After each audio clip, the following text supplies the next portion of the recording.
ஜீரோஆருக்கு உங்களை வரவேற்கும் நான் தேவேந்திரன்.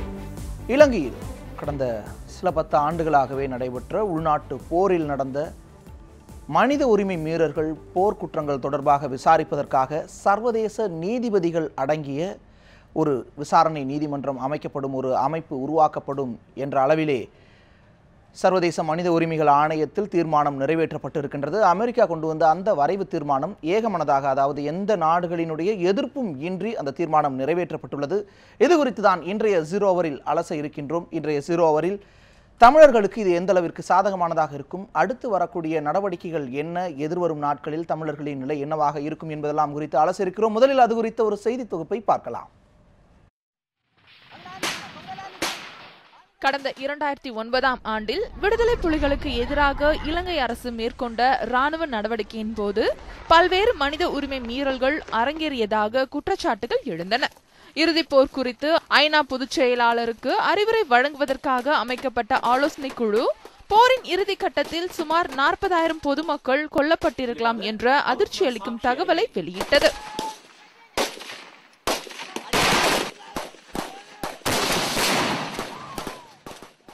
சர்வதேச அளவில் ஏற்பட்ட நெருக்கடிகளை சமாளிப்பதற்காக அப்போதைய ராஜபக்ச அரசு LLRC என்று அழைக்கப்படும் கற்றுக்கொண்ட பாடங்கள் மற்றும் நல்லிணக்க ஆணைய குழு என்ற ஆணையத்தை உருவாக்கியது. இலங்கை அரசால் அமைக்கப்பட்ட இந்த ஆணையம் இலங்கை ராணுவம் நடத்திய அத்துமீறல்களை விசாரித்து அளித்த அறிக்கையில் குறிப்பிட்ட பரிந்துரைகளை கூட அமல்படுத்த அப்போதைய ராஜபக்ச அரசு தயாராக இல்லை. இந்த சூழ்நிலையில் சர்வதேச அமைப்புகளும் ஊடகங்களும் இறுதி யுத்தத்தில் இலங்கை ராணுவம் நிகழ்த்திய அத்துமீறல்களை ஆதாரத்துடன் வெளியிடத் தொடங்கின.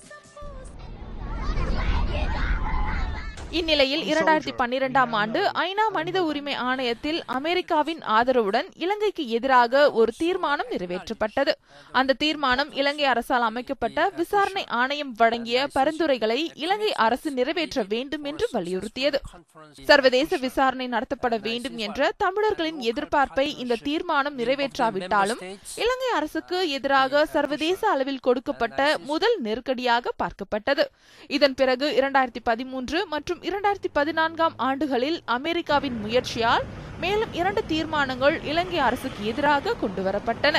இதில் 2வது தீர்மானத்திற்கு ஆதரவளித்த இந்தியா 3வது தீர்மானத்தின் மீதான வாக்கெடுப்பில் கலந்து கொள்ளவில்லை. 3வதாக நிறைவேற்றப்பட்ட தீர்மானத்தை தொடர்ந்து அமைக்கப்பட்ட சர்வதேச விசாரணை குழு அறிக்கை ஐநா மனித உரிமை ஆணைய கூட்டத்தில் சமர்ப்பிக்கப்பட்டு அதன் மீது விவாதமும் நடைபெற்றது.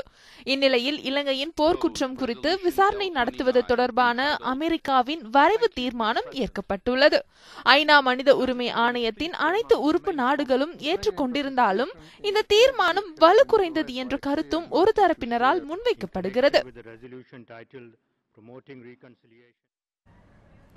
இலங்கையில் தமிழர்களுக்கு எதிராக நடத்தப்பட்ட மனித உரிமை மீறல்கள் குறித்து விசாரிப்பதற்காக பன்னாட்டு நீதிபதிகள் அடங்கிய அந்த விசாரணை ஆணையம் அமைக்கப்பட உள்ளது. அந்த அமைப்பு உருவாக்கப்பட உள்ளது. இது குறித்து அலசுவதற்காக நம்முடன் திரு கர்னல் ஹரிஹரன் அவர்கள் நம்மோடு இணைந்திருக்கிறார். முன்னாள் உயரதிகாரி, இராணுவ உயரதிகாரி, இலங்கையில் இந்தியாவினுடைய அமைதி நடவடிக்கை நாட்களில் அங்கிருந்த உயரதிகாரி. உங்களை வரவேற்கிறேன். இந்த தீர்மானம் தற்பொழுது நிறைவேற்றப்பட்டிருக்கின்றது. பன்னாட்டு ஒரு விசாரணை அமைப்பு, பன்னாட்டு நீதிபதிகள் அடங்கிய, வழக்கறிஞர்கள் அடங்கிய ஒரு விசாரணை அமைப்பு உருவாக்கப்பட இருக்கின்றது. இது குறித்து உங்களுடைய பார்வை?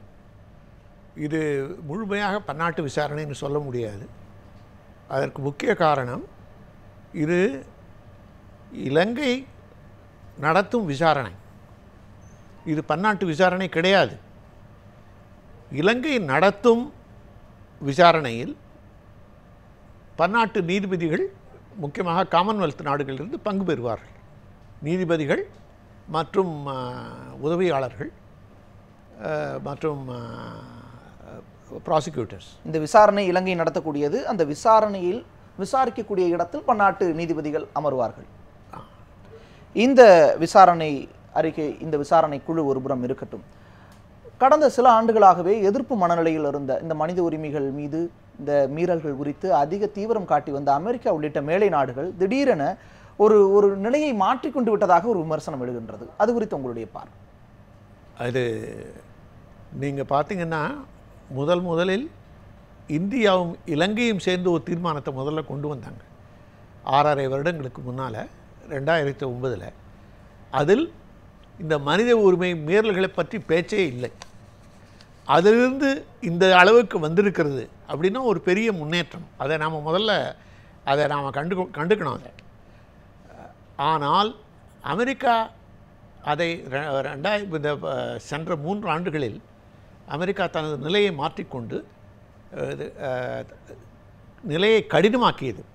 அதாவது மனித உரிமை வீரர்களை இலங்கை அரசு, ராஜபக்ஷ அரசு கண்டுகொள்ளாததால், அவர்கள் ஒரு முயற்சியும் எடுக்காததால் அவங்க ஒரு ஸ்ட்ராங் ரெசல்யூஷன் கொண்டு வந்தாங்க. அதன் பிறகு இந்த சர்வதேச அளவில் இதுதான் பெரிய பிரச்சனை. சர்வதேச அளவில் எந்த ஒரு தீர்மானம் வந்தாலும் அது கடைசியில் நீர்த்து போகுது. ஆரம்பத்திலிருந்து கடைசியில் அது செயலாக்கப்படும் போது அது கொஞ்சம் நீர்த்து போவது இயல்பு. ஏனெனில் அதில் பல்வேறு தலையீடுகள் இருக்குது.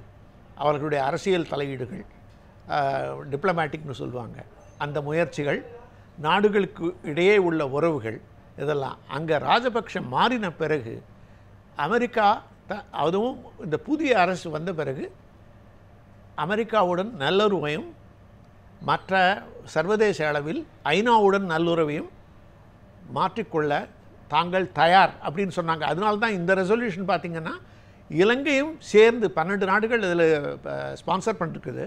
அதில் இலங்கையும் இருக்கிறது. இது ஒரு முக்கியமான ஒரு மாறுதல். சென்ற 47 ஆண்டுகளில் இலங்கையும் ஒப்புக்கொண்டுள்ளது. இந்த தீர்மானத்தின் மீதான விஷயத்தில் இலங்கையும் அதை ஏற்றுக்கொண்டது.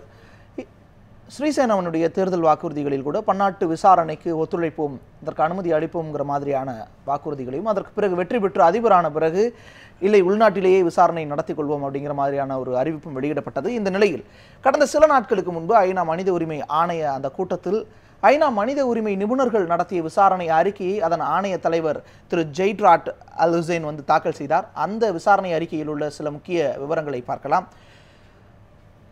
மனித உரிமைகள் ஆணையர் ஜெய்ட்ராட் அல் ஹுசைன் தாக்கல் செய்த அந்த விசாரணை அறிக்கையில் இலங்கையில் இராணுவத்தினரும் விடுதலை புலிகளும் இருவருமே போர்க்குற்றங்களில் ஈடுபட்டுள்ளனர் அப்படிங்கிற ஒரு விஷயமும் அதில் முக்கியமாக இருந்தது. அதற்கு அடுத்ததாக உள்நாட்டு விசாரணை அமைப்பால் போர்க்குற்றத்தை விசாரித்து நீதியை நிலைநாட்ட முடியாது அப்படிங்கிற ஒரு விஷயத்தை அந்த ஆணையர் அப்பொழுது தெரிவித்திருந்தார். சர்வதேச நீதிமன்றத்தால் மட்டுமே நேர்மையான விசாரணையை நடத்த முடியும் அப்படிங்கிற ஒரு விஷயமும் அதில் முன்மொழியப்பட்டிருந்தது.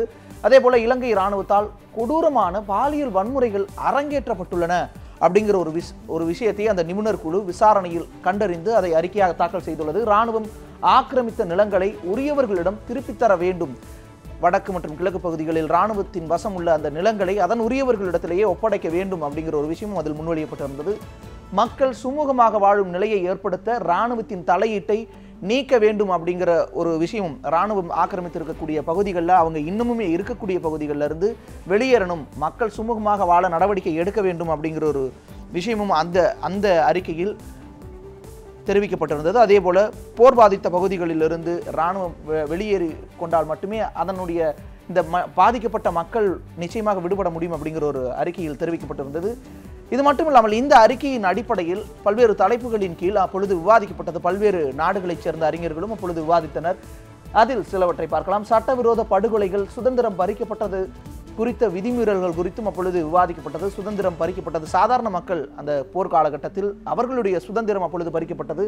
ஆள்கடத்தல்கள், பாலியல் மற்றும் பாலினம் சார்ந்த வன்முறைகள் அப்பொழுது அரங்கேற்றப்பட்டதாக தெரிவிக்கப்பட்டிருந்தது. 18 வயது நிரம்பியவர்களை கட்டாய ஆட்கடத்தல்கள், அவர்களை இராணுவத்தில் சேர்த்தல் போன்ற நடவடிக்கைகள் எல்லாம் நடந்ததாகவும், சித்திரவதைகள், பிற வடிவிலான கொடுமைகள், மனிதத்தன்மையற்ற சிறுமைப்படுத்துதல், மனிதத்தன்மையற்ற வகையில் அவர்களை நடத்துதல், சிறுமைப்படுத்துதல் போன்ற விஷயங்களின் கீழும் அந்த தலைப்புகளின் கீழும் விவாதம் அரங்கேற்றப்பட்டது. அதே போல 18 வயதுக்கு மேற்பட்டோரை கடத்துதல், கட்டாயப்படுத்தி படையில் சேர்த்தல் அப்படிங்கிற விஷயமும் அதில் இருந்தது. போரின் காரணமாக அப்பாவி மக்கள் மற்றும் அவர்களின் பயன்பாட்டுக்கான பொருட்கள் மீது தடை விதித்தல், அதன் மீதான தாக்கம், இது குறித்து விவாதிக்கப்பட்டது.